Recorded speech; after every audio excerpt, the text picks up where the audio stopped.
Hello everyone, I hope all of you are doing great. तो आज हम बहुत ही इम्पॉर्टेंट और इंटरेस्टिंग प्रोविज़न के बारे में डिस्कस करेंगे that is popularly known as FIR, but इसे CRPC में जाना जाता है इंफॉर्मेशन इन कॉग्निजेबल केसेस के नाम से।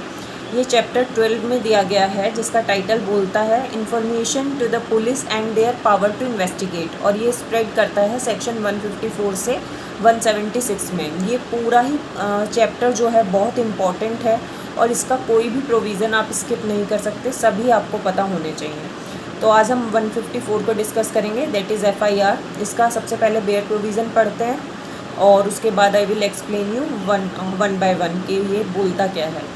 इंफॉर्मेशन इन कॉग्निजेबल केसेस, ये इसका टाइटल है।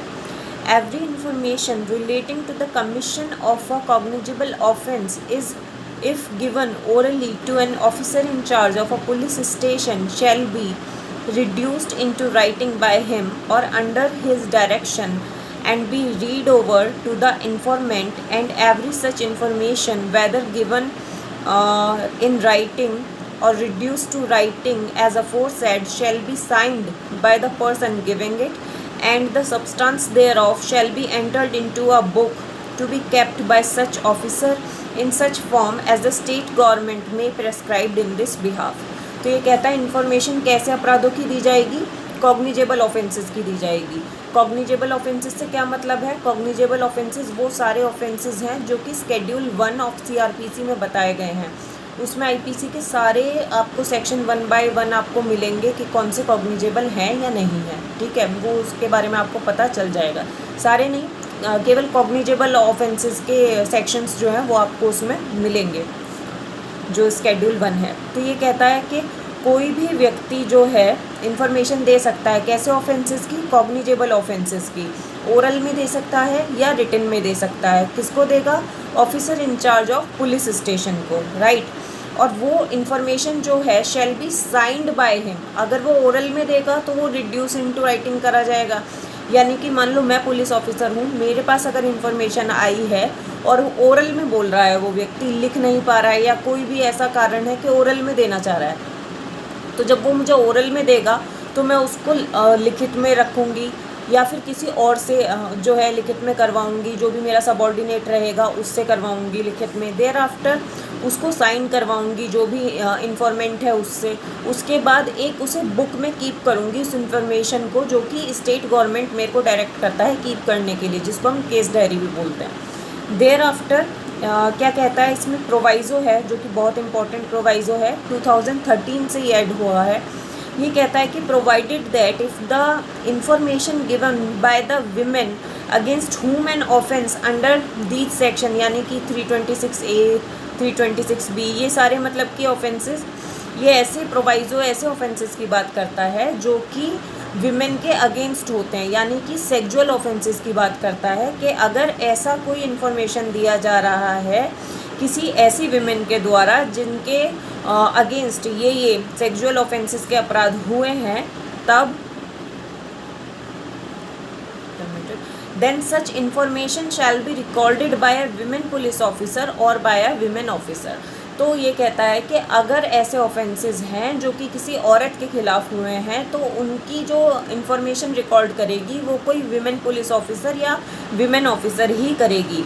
अब फर्दर क्या प्रोवाइड करता है? In the event that the person against whom, यानी कि ऐसा व्यक्ति जिसके विरुद्ध अगर ये अपराध हुए हैं, मतलब ऐसी कोई औरत जो है इन्फॉर्मेशन देती है ऐसे अपराधों के बारे में, मतलब कि सेक्सुअल ऑफेंसेस से रिलेटेड ऑफेंसेस के बारे में इंफॉर्मेशन देने आती है जो कि alleged to have been committed और अटेम्प्टेड इज़ टेम्परेरीली और परमानेंटली मेंटली और फिजिकली डिसेबल्ड। और वो औरत जो है टेम्परेरीली क्या है, परमानेंटली, टेम्परेरीली है या परमानेंटली है, क्या मेंटली या फिजिकली डिसेबल है। तो ऐसी इंफॉर्मेशन जो है रिकॉर्ड की जाएगी at the residence of the person seeking to report such offence or at a convenient place of such person's choice in the presence of an interpreter or special educator as the case may be। ये कह रहा है कि अगर ये जो औरत है जिसके विरुद्ध अपराध हुए हैं, सेक्सुअल ऑफेंसेस हुए हैं, वो मेंटली या फिजिकली डिसेबल है, चाहे परमानेंटली या टेम्परेरी तौर पे, तो जो इन्फॉर्मेशन रिकॉर्ड की जाएगी उसके रेजिडेंस पे की जाएगी या उसके किसी कन्वीनियंट प्लेस पे की जाएगी जो उसके लिए कन्वीनियंट हो, और स्पेशल एजुकेटर या इंटरप्रेटर की प्रेजेंस में वो इन्फॉर्मेशन जो है रिकॉर्ड की जाएगी। The recording of such information shall be videographed. और अगर वो व्यक्ति डिसेबल्ड था, मतलब कि वो महिला डिसेबल्ड है, तो उस इन्फॉर्मेशन को वीडियोग्राफ भी किया जाएगा। मतलब कि जब आप उसको रिकॉर्ड कर रहे हो तो उसको जो है एक वीडियो के तौर पर भी रखा जाएगा। The police officer shall get the statement of the person recorded by the judicial magistrate under clause A of subsection 5A of 164 as soon as possible। तो जो ये डिसेबल महिला थी, ना केवल वीडियोग्राफ होगा, ना केवल उसके कन्वीनियंट के स्थान पर रिकॉर्ड होगा, ना केवल विमेन रिकॉर्ड करवाएगी, कोई विमेन पुलिस ऑफिसर रिकॉर्ड कराएगी उसका स्टेटमेंट, यहाँ तक कि जो पुलिस ऑफिसर है किसी जुडिशियल मैजिस्ट्रेट के द्वारा भी उस इंफॉर्मेशन को, उस स्टेटमेंट को रिकॉर्ड करवा लेगा अगर वो फिजिकली डिसेबल रही तो, राइट। आगे कहता है a copy of the information as recorded under subsection 1 shall be given forthwith free of cost to the informant. ज़्यादातर क्या होता है प्रैक्टिकल केस में कि जो है ये जो है एफआईआर की कॉपी नहीं दी जाती या पैसे मांग लिए जाते हैं, बट जिसको भी कानून का पता है वो सब ये जानते हैं कि ये उनका राइट है और फ्री ऑफ कॉस्ट कॉपी उसको मिलेगी ही मिलेगी। अभी नेक्स्ट क्या कहता है, इसका सब क्लॉज 3 कहता है any person aggrieved by refusal on the part of an officer in charge of police station to record the information may send the substance of such information in writing and by post to the superintendent of police concerned, who if satisfied that such information discloses the commission of cognizable offence shall either investigate the case himself or direct the investigation to be made by the police officer in charge।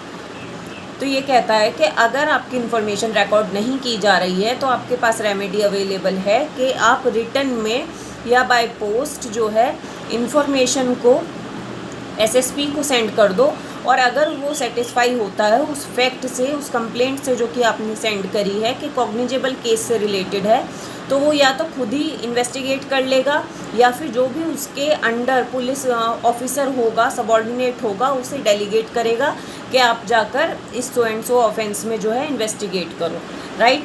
तो this was all about section 154। I really hope आपको समझ आया हो। इससे related एक और provision है, वो हाँ आपने बहुत सुना होगा प्रैक्टिकल केस में 156(3) के बारे में। तो सेक्शन 156 सब क्लॉज 3 है वो, जो कि हम 154 के साथ पढ़ते हैं। इसका टाइटल कहता है कि police officers power to investigate cognizable cases, कि कॉग्निजेबल केसेस में पुलिस ऑफिसर की क्या पावर है इन्वेस्टिगेट करने के लिए।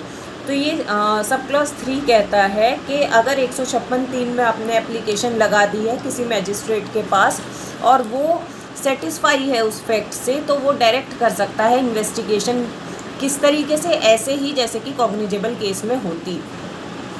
तो अगर आपकी इन्फॉर्मेशन रिकॉर्ड नहीं की जा रही है, आपके पास 3 रेमेडी हैं। 154 सब क्लॉज 3 में जा सकते हैं, 156 सब क्लॉज 3 में आप जा सकते हैं। ये आपकी रेमेडी के बारे में बात करता है। और बाकी इसमें जो इम्पोर्टेंट पॉइंट थे वो ये थे कि कॉग्निजेबल केस में होगी इन्फॉर्मेशन रिकॉर्ड, दूसरा ये था साइंड होगी, तीसरा ये था रिड्यूस इनटू राइटिंग होगी, चौथा ये था कि अगर विमेन रिलेटेड ऑफेंस है तो विमेन ही इसको रिकॉर्ड करेगी, और पांचवा पॉइंट ये था इसमें कि अगर वो विमेन जिसके खिलाफ सेक्सुअल ऑफेंस हुए हैं वो फिजिकली या मेंटली टेम्परेरीली या फिर परमानेंटली डिसेबल है, तो उस केस में वो इन्फॉर्मेशन वीडियोग्राफ भी होगी, उसके रेजिडेंस पे होगी या कन्वीनियंट प्लेस पे होगी, स्पेशल एजुकेटर की प्रेजेंस में होगी या इंटरप्रेटर की प्रेजेंस में होगी, और साथ ही साथ as soon as possible police officer उस इंफॉर्मेंट को भेजेगा किसके पास, जुडिशियल मैजिस्ट्रेट के पास, जो कि उस स्टेटमेंट को रिकॉर्ड करेगा। तो this was all about FIR. ये एक बहुत ही इंपॉर्टेंट प्रोविज़न है, पॉइंट टू पॉइंट मैंने इसको समझाने की कोशिश की है। Do make notes of it, और इस वीडियो का पूरा जो है फ़ायदा उठाएं, so that you can use it in your upcoming